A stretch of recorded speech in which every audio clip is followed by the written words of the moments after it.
O Allah, ti je falës dhe e do faljen, më fal mua. Përshëndetje dhe mirë se vini në kanalin tim. Sot do të flasim për një temë shumë të rëndësishme, dhe ditët e fundit të Ramazanit, dhe pse këto ditë janë më të veçanta në këtë muaj të shenjtë. Nga fillimi deri në fund, ky muaj është një mundësi për të pastruar shpirtin, për t'u afruar me Allahun dhe për të ndryshuar jetën tonë për më të mirë. Por, a e dini që 10 ditët e fundit janë kulmi i këtij muaji? Le të shohim pse. Ramazani ndahet në 3 pjesë, dhe ditët e para janë mëshirë, dhe ditët e dyta janë falje, dhe ditët e fundit janë shpëtimi nga zjarri i xhenemit. Kjo është arsyeja pse këto ditë janë shumë të rëndësishme. Allah i madhëruar në këto ditë shpëton shumë njerëz nga dënimi i përjetshëm. A janë mëkatet tona të falura? Po, Allahu na ka dhënë këtë mundësi për të rifilluar një jetë të re, më me shumë besim dhe devotshmëri.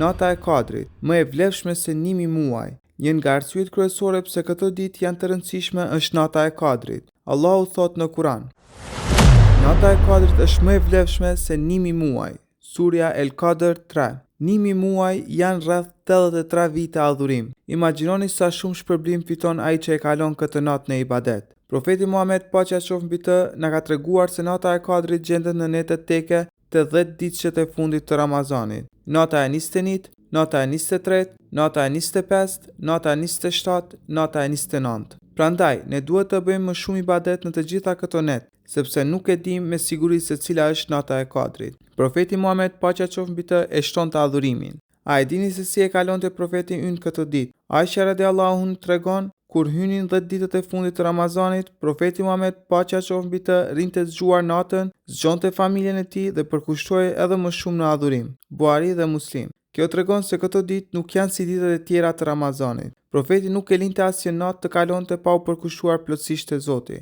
A kemi bërë mjaftueshëm në këto ditë? Nëse jo, atëherë le të fillojmë që tani.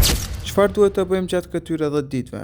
Këto janë disa nga veprat që mund të bëjmë për të fituar shpërblim të madh. Të falim namaz natë, tahajjud. Kjo është një nga veprat më të dashura për Allahun gjatë këtyre netëve.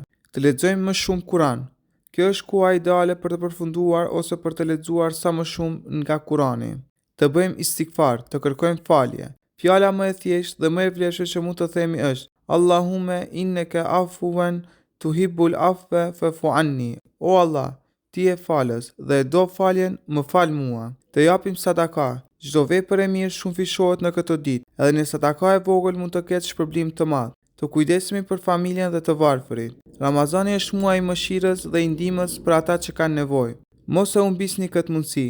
Dikush mund të pyesë: po sikur ky të jetë Ramazani im i fundit? Askush nuk e di nëse do të jetojmë deri në Ramazanin e ardhshëm. Prandaj le të shfrytëzojmë çdo moment. Mos lejoni që këto ditë të kalojnë si të gjithë ditët e tjera. Përkushtohuni më shumë në ibadete dhe bëni më të mirën për të fituar shpërblimin e Allahut. Dhe ditët e fundit të Ramazanit janë dhuratë nga Allahu për ne. Ato janë një mundësi për të ndryshuar jetën tonë dhe për të fituar shpërblimin më të madh. Nëse ju pëlqeu kjo video, mos harroni ta pëlqeni dhe ta shpërndani me të tjerët. Dhe nëse ende nuk jeni abonuar, bëheni tani për më shumë video me përmbajtje të dobishme. Shihemi në videon tjetër. Paqja dhe mëshira e Allahut qoftë mbi ju.